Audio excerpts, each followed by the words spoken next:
Let's approach this question from two perspectives. On the one hand, we can notice that the sentence has some momentum on its own.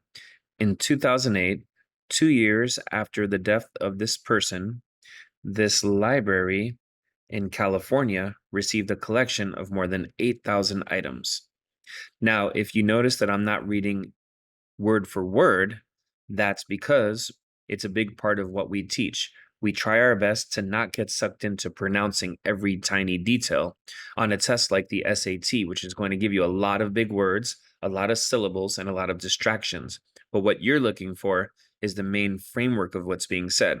So, to do it again, in 2008, 2 years after the death of this person, this library received a collection of more than 8,000 items, including a bunch of stuff. So, what we're noticing is that there's a lot of momentum here. And we don't want to mess with momentum. Now, looking from the perspective of the special punctuation that's in some of the answer choices, we can bring in our definitions for how to correctly handle some special punctuation. And for the colon in particular, the rule for the colon is that the first part has to be an independent clause, and the second part is anything that describes the first part. In other words, the first part needs to be able to be its own sentence if we want it to. And there's no way that we could have a sentence that would end right there. So in 2008, 2 years after the death of that person, the Huntington Library in California, and it sounds incomplete because there's no way we could finish right there. So because the first part is not an independent clause, then we can get rid of this.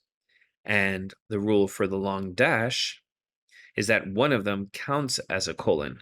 So when we look at this long dash right here, if there's not another long dash elsewhere in the sentence, then we're simply judging it based on whether there should be a colon there. And as we said for answer choice B, there shouldn't be a colon. So now we have it down to answer choices A and D, and that brings it back to momentum. Because what we're saying is the Huntington Library in California received a collection of more than 8,000 items. So we definitely don't want to put a pause right here. Just listen to what that would sound like. The Huntington Library in California received a collection. Now, the reason it might be tempting to think a comma needs to be there is that we would really be okay with putting a comma right here and right here. In other words, the Huntington Library in California received a collection of more than 8,000 items, but that is not offered to us as an answer choice.